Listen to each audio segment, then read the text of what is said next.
আমার বানের বাবাজি হাসরের মাঠ এমন জায়গা, বাবারে দেখলে ছেলে পলাইবি, ছেলেরে দেখলে বাবা পলাইবি,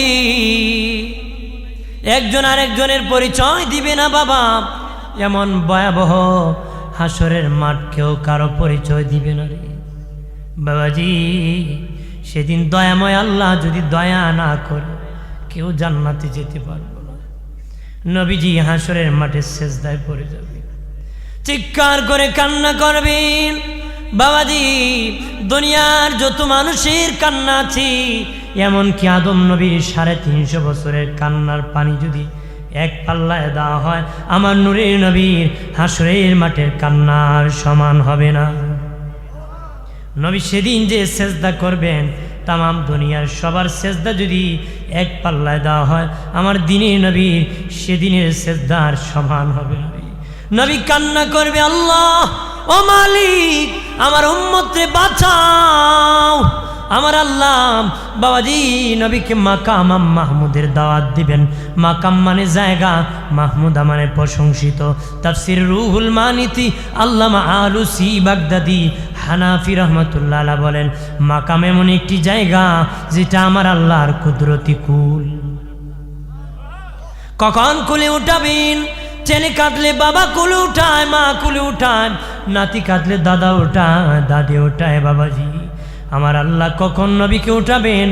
নবী যখন কান্না করবেন, আল্লাহ কুদরতি কুলে উঠে বলে, হাবিব সুপারিশ করেন, আমি সুপারিশ গ্রহণ করব, যারে খুশি তারে নিয়ে আপনি জান্নাতে চলে যান। মাকাম মাহমুদের আরেকটা তাফসির হলো এইভাবে, চেয়ার, আল্লাহ এক চেয়ারে বসবে, নবীকে আরেক চেয়ারে বসাবে। বাদিরানি বিচার শুরু হবে, আমার আল্লাহ কাহ্হার হবেন, হাসরের মাটি হুঙ্কার দিবি, তরতর করে ময়দানে সবাই কাঁপবি। কিন্তু আমার নবী যখন আল্লাহর দিকে তাকাবেন, নবী এত রহমতের নবী, আল্লাহ যখন তাকাবেন, দুই বন্ধু একজন আরেকজনের তাকানো মারত, আমার আল্লাহর রাগ গুসা সব শেষ হয়ে যাবে। তখন নবীজি বলবেন, আল্লাহ বিচার শুরু হয়ে যাক, হাসরের মাঠ বড় ভয়ঙ্কর। আল্লাহ বলবেন, ওগো দুস্থ আমার হাবিব, ওগো আমার হাবিব, আমি আমল নামা দেখব না, আপনি যাকে খুশি তারে নিয়ে জান্নাতে চলে যাও। নবী বলবেন, আল্লাহ আমল নামা যদি না দেখেন ভালো মন্দের পার্থক্য হবে না, আমল নামা দেখতে হবে। আল্লাহ বলবেন, ওগো দোস্ত আমল নামা যদি দেখি আমার রাগ উঠে যাবে। আমি বলেছি রোজা রাখো, রাখে নাই, নামাজ পড়ে নাই, সুদ খেও না খেয়েছে, ঘুষ খেও না ঘুষ খেয়েছে, মিথ্যা মামলা করিও না মিথ্যা মামলা করেছে, ডিগবাজি আর সিটিংবাজি বাটপারি করেছে, আমি আল্লাহ তাদেরকে ক্ষমা করব না। রাগ উঠে যাবে, গুসা উঠে যাবে। নবীজি বলবেন, আল্লাহ ও মালিক আমল নামা না দেখলে ভালো মন্দের পার্থক্য হবে না, তবে গো আল্লাহ একটা আমল নামা দেখাবো, যদি দেখে আপনার পছন্দ লাগে বাকিগুলা দেখাবো, একটা দেখে যদি আপনার পছন্দ না লাগে আর কোনো আমল নামা দেখাবো না, একটা দেখে পছন্দ হলে আরো দেখাবো। এমনি দিনে নবী একটা আমল নামা আল্লাহর হাতে দিয়ে দিবেন। আমার আল্লাহ দেখে দেখে বলবেন, আমার গোলামের আমল এত সুন্দর, আমার বান্দার সেজদা এত সুন্দর, আমার বান্দার রুকু এত সুন্দর, আমার বান্দার জিকির এত সুন্দর, আমার বান্দার তাকওয়া এত সুন্দর। আমার আল্লাহ যারা আমল নামা দেখে খুশি হয়ে যাবেন, রাজি হয়ে যাবেন, আর আমল নামা দেখবেন, যারা আমল নামা দেখে বিচার কাজ শুরু হবে, তিনি হলেন নবীর প্রথম খলিফা আবু বকর সিদ্দিক। যারা আমল নামা দেখে আল্লাহ খুশি হয় আর আমল নামা দেখবে, ও বাবাজি খেয়াল করেন ভালো করে রে, আল্লাহ বলবেন বনি ইসরায়েলের 500 বছরের এক ব্যক্তি ইবাদত করেছে, তারে বলবেন আমার দয়ায় তোমাকে জান্নাত দিয়ে দিলাম হাসরের মাটি। সে বলবে, আল্লাহ তোমার দয়ায় কেন যাব, আমার তো 500 বছরের নেকি আছে, আমি আমার নেকির দ্বারা জান্নাতে যাব। এমনি আল্লাহ বলবেন, এ ফিরিস্তা উল্টা পথে জাহান্নামের দিকে তারে হেসড়ে টানো। ফিরিস্তারা টানবে। নবী বলেন, জাহান্নামের কাছাকাছি গেলে জাহান্নামের গরম লাগবে, পানির পিপাসা লাগবে। সে কান্না করে বলবে, ফিরিস্তা রে, এ ফিরিস্তা পানির ব্যবস্থা করে দাও, পানির পিপাসা লেগেছে, মরে যাবো রে। ফেরেশতারা বলবে পানি দিতে পারি, একটা বিনিময় কি? তোমার 500 বছরের নেকি যদি দিয়ে দাও, পানি দিয়ে তোমার জীবন বাঁচায় দিব। সে বলবে নেকি রাখিয়া লাভ নাই, রাখলে জীবন বাঁচবে না, নিয়ে নাও, আমাকে পানি দিয়ে দাও, আমি জীবন বাঁচাই। নেকি সব দিয়া আল্লাহর দরবারে ফেরেশতা আবার তাকে হাজির করবে। আল্লাহ বলবে, বান্দা বল কেমনে জান্নাতে যাইতে, তোর নেকি কই, নেকি দিয়া যাইবে নি? সে বলবে, আল্লাহ নেকি সব শেষ, তোমার দয়া ছাড়া জান্নাতে যেতে পারবো না গো। আরো জোরে কর, মালিকের দয়া ছাড়া দেওয়া যাবে না রে। বাবাজি খেয়াল করেন, আরেক ব্যক্তি মিজানের পাল্লার কাছে ওজন দিবি, নেকি বুঝি ওজন দিতে তার একটা নেকি বাকি থাকবে, একটা নেকি দিয়ে দিলে তার মিজানের পাল্লা ভারী হয়ে যাবে। আল্লাহ বলবেন জাহান্নামী হয়ে গেছে, সামান্য কম হলে দুজকি। তখন ফেরেশতারা তাকে জাহান্নামী নেওয়ার জন্য প্রস্তুতি নিবে। সে বলবে, মালিক আল্লাহ আমাকে একটু সুযোগ দাও, আমি দেখবো হাসরের মাটি নিয়ে আমার একটা কেউ নেকি দেয়। আর জোরে কর, সে খুব আল্লাহ অনুমতি দেন, আমি দেখবো আমার কেউ একটা নেকি দেয়। হাসরের মাঠে সে দৌড়াবে, নেকি নেকি। আত্মীয় কেউ পরিচয় দিবে না, মা বলাবে, বাপ বলাবে, কেউ পরিচয় দিবে না। ধরতে ধরতে ঘেমে যাবে, পেরেশান হয়ে যাবে। দেবে বাবাজি একটা লোককে ফেরেশতারা বেরি বাগাইয়া শিকল লাগায় হেসকা টানতেছে, দুজকে ফেলে দিবে। তখন ওই দুজকি বলবে, আল্লাহর বান্দা কি জন্য রে এইভাবে তুমি ধরতেছো, পেরেশান হইছো? তখন সে বলবে, তোমার কাছে বলে কোনো লাভ নাই, কত মানুষকে বলেছি কোনো লাভ হয় নাই। সে বলবে, বলে দেখো ফায়দা হতে পারে। ঠিক ওই মুহূর্তে ওই লোক বলবে, রে শুনে নাও, আমি নেকি করেছি, মিজানের পাল্লায় একটা নেকি আমার বাকি আছে, একটা নেকি যদি পাইতাম হাসরের মাটি আমি জান্নাতি হয়ে যেতাম, একটা নেকি না পাইয়া দুজকি হয়ে যেত। আগে যদি জানতাম কত নেকি করতাম, আগে যদি জানতাম বারবার সুবহান আল্লাহ, আল্লাহু আকবার বলে তাসবিহ পড়তাম, আগে যদি জানতাম আল্লাহর নামে জিকির বেশি বেশি করে করতাম, আজকে একটা নেকির জন্য ঘুরাইতেছে, কেউ আমাকে একটা নেকি ভিক্ষা দেয় না। সে বলবে, আল্লাহর বান্দা আমার আর কোনো নেকি নাই, শুধু একটা নেকি আছে। তোমার একটা নেকি হলে জান্নাতি হয়ে যাবা, আর আমার একটা নেকি নিয়ে জীবনও জান্নাতে যেতে পারবো না। এই নেকি তাকা আর না তাকা এক কথা, রাখিয়া লাভ নাই, যাও আমার একটা নেকি তোমারে আমি দান করে দিছি। একটা নেকি নিয়ে আল্লাহর কাছে বলবে, ও মালিক, ও আল্লাহ, ও প্রভু রব্বুল আলামিন আমাকে নেকি দিয়েছেন। আল্লাহু আকবার বলেন না।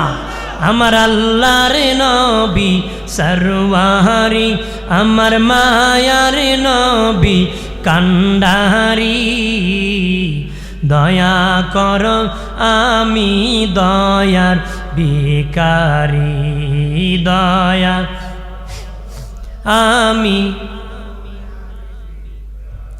হাসরের কান্ডারি হইয়া নিয়মরে পার করিয়া, হাসরের কান্ডারি হইয়া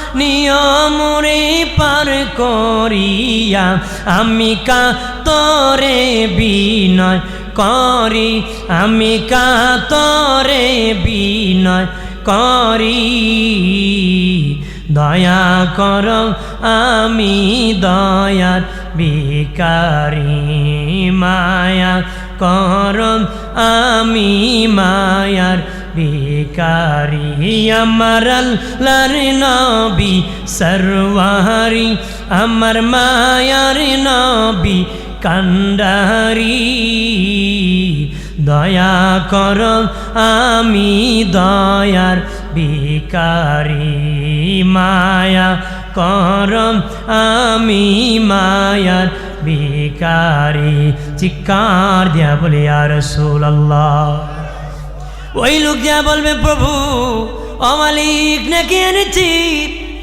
আল্লাহ বলবেন কে রে তোরে হাসরের মাটি নেকি দিয়ে দিছে কত বড় দয়ালু হে কত বড় দয়ালু তোরে নেকি দিয়ে দিছে ফেরেশতা তারে ডাক দাও জাহান্নামে না নিয়ে আল্লাহর দরবারে তারে হাজির করা হবে আল্লাহ বলবেন তুই কত বড় দয়ালু রে হাসরের মাঠে আমি দয়া করব তুই আবার কেমন দয়া তোর মধ্যে আছে তুই দয়া করে ফেলছ সে বলবে আল্লাহ আমার কোন নেকি নাই একটা নেকি ছাড়া গো দেখলাম আমার নেকি নেকি দিয়া জীবনও জান্নাত যেতে পারবো না ভাবলাম আমার নেকি দ্বারা যদি আমার একটা ভাইয়ের উপকার হয় উপকার করি এই জন্য ভাইকে দয়া করে দান করে দিছি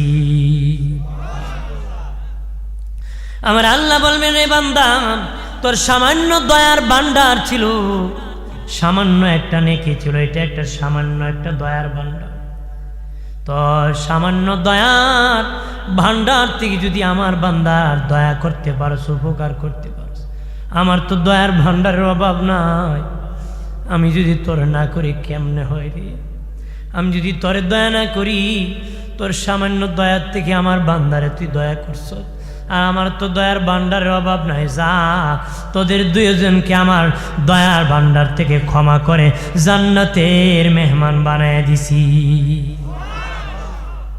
আল্লাহ হবেন দয়ালু ক্ষমা করবে নবীজি উম্মত রাখিয়া জাহান্নামে বাবাজি জাহান্নামে উম্মত রাখিয়া নবী জান্নাতে যাবেন না শুনবেন নবীর উম্মত জাহান্নামে আছে নবী এমনি জাহান্নামে ঝাঁপ মারবেন জাহান্নামে নবী ঝাঁপ মারবেন বাবাজি নবী লাভ দিতে দেরি জাহান্নাম জান্নাতুল ফেরদৌস হতে দেরি হবে না হাতে ধরে ধরে নবীর উম্মতকে জান্নাতে পৌঁছাবেন সুপারিশ করে করে জান্নাতের ওয়াইটিং রুমের বারান্দায় জান্নাতের সামনে ওয়াইটিং রুম থাকবে ওয়াইটিং রুমে রেখে দেবেন ওইটার পাশে আইনুল হায়াত কূপ আছে ওই কূপে তাদেরকে গোসল করাবেন বুড়া জোয়ান হবে কানা ভালো হবে কালো পশা হবে 33 বছরের যুবক হয়ে যাবে নারী 18 বছরের যুবতী হয়ে যাবে আর জোরে কান প্রাণের বাবাজি ওয়াইটিং রুমে রাখা হবে কেন জানোনি কারণ নবী বলেন আমি রাসূলুল্লাহ যতক্ষণ জান্নাতে পা রাখবো না ততক্ষণ কোন নবীর জন্য জান্নাত হালাল হবে না রে কোন নবীর জন্য জান্নাত হালাল হবে না সুপারিশ করে করে নবী জান্নাতে প্রবেশ করবেন না উম্মত খবর নেবেন নবীর আগে কেউ যেতে পারবে না এই জন্য ওয়াইটিং রুমে অপেক্ষা করতে হবে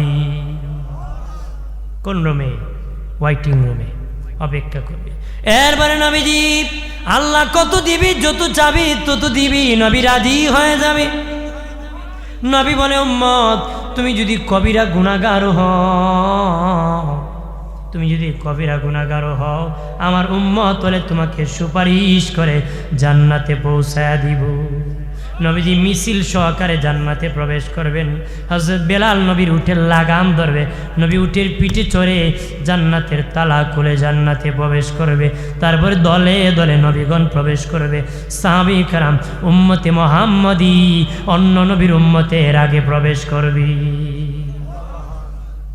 আমরা সবার আগে বেহেশতে যাব সব উম্মতের আগে কি খুশি না বেজার আমরা আসছি পরে যাব কিন্তু জান্নাতে আগে হাসরের মাঠে আমাদের সম্মান বেশি আমরা অন্য নবীদের সাক্ষী হব কোন নবীর উম্মত কারো সাক্ষী হবে না উম্মতে মুহাম্মদী বহু নবীর সাক্ষী হবে নূহ নবীর উম্মত হাসরের মাঠে আল্লাহকে বলবে ও মালিক তোমার নূহ দাওয়াত দেয় নাই এই জন্য আমরা কালেমা পড়ি নাই বিচার চাই আল্লাহ বলবেন নূহ রে তুমি কি দাওয়াত দেও নাই নূহ নবী আল্লাহ আমি তো দাওয়াত দিয়েছি তুমি জানো 950 বছর দাওয়াত দিয়েছি 1450 বছর হায়াত পেয়েছি তার আমার দাওয়াত গ্রহণ করে নাই আমি বদদুয়া করেছি তুমি গজব নাজিল করেছো আমি সাফিনা বানাইছি নৌকা বানাইছি আল্লাহ কো নূহ আমি জানি ঠিক হাসরের মাটি এভাবে হবে না সাক্ষী লাগবে তুমি যে দাওয়াত দিছো এইভাবে হবে না, সাক্ষী লাগবে। নূহ নবী বলবে, আল্লাহ ও মালিক, আমার সাক্ষী হবে উম্মতে মুহাম্মদী। সেদিন সাক্ষী আমি আপনি যারা আছি সকলে সেদিন সাক্ষী হব। আল্লাহ বলেন, উম্মতে মুহাম্মদী বলো, নূহ কি দাওয়াত দিয়েছে? আমরা বলবো হ্যাঁ আল্লাহ, নূহ নবী দাওয়াত দিয়েছে সত্য। আল্লাহ বলবেন, এ নূহ নবীর উম্মত, উম্মতে মুহাম্মদী সাক্ষী দিয়েছে নূহ নবী দাওয়াত দিয়েছে সত্য। তখন নূহ নবীর উম্মত বলবে, আল্লাহ তারা তো আমাদের যুগে ছিল না, কেমনে সাক্ষী দিবি? তারা কেমনে জানি তুমি নূহ নবী দাওয়াত দিয়েছি? আল্লাহ বলবেন, এ উম্মতে মুহাম্মদী তোমরা কেমনে জানো রে নূহ নবী দাওয়াত দিয়েছে? সাক্ষী হলে তো দেখতে হয়। তারা বলবে, আল্লাহ তুমি কোরআনে বলে দিয়েছো নূহ নবী দাওয়াত দিয়েছে সত্য। দিনের নবী আমার দিনের ওপর দিনের নবীর ওপর নাজিল করেছেন, নবী আমাদেরকে বলে দিয়েছেন। আমাদের নবী আল্লাহর কথা, আপনার কথা যদি সত্য হয়, কোরআনের কথা সত্য, কোরআনের কথা সত্য হলে নবীর কথা সত্য, নবীর কথা সত্য হলে আমাদের সাক্ষী সত্য। আল্লাহকে সত্যি আমার কোরআনের কথা, আমার হাবিবের কথা সত্য, উম্মতে মুহাম্মদী তাদের সাক্ষীও সত্য। তাহলে আমাদের সম্মান বেড়ে যাবে, হাসরের মাঠ ভয়াবহ অবস্থা হবে। হাজিরিন, আমরা কি ভয়াবহতে বাঁচতে চাই কিনা? শেষ কথা আমার নবী বলেন, বাবা আবু হুরায়রা, বাবা আবু হুরায়রা, ইমানের নৌকাকে মজবুত করো রে, তুফান আসতেছে, মরণ তুফান, মুনকার নাকি ভয়াবহ তুফান, কবরের চাপের তুফান, মিজানের পাল্লার তুফান, ফুলসিরাতের ফুলের তুফান, বাবারে কঠিন তুফান মোকাবেলা করে জান্নাতে যেতে হবে। গেলে ইমানের নৌকা মজবুত করতে হবে। নৌকা যদি মজবুত না হয়, পানিতে স্রোত আসলে আপনি এখন টিকে থাকা যাবে? টিকবে না। ঠিক মরণের, কবরে, হাসরে, মিজানের তুফান শক্ত, ইমান মজবুত না হলে টিকে থাকা যাবে? এই জন্য আমাকে আপনাকে হাসরের মাটির ভয়াবহ মোকাবেলা করতে গেলে ইমানকে মজবুত করতে হবে। ইমানকে কি? আসেন সালাম জানাই, ইয়া নবী সালাম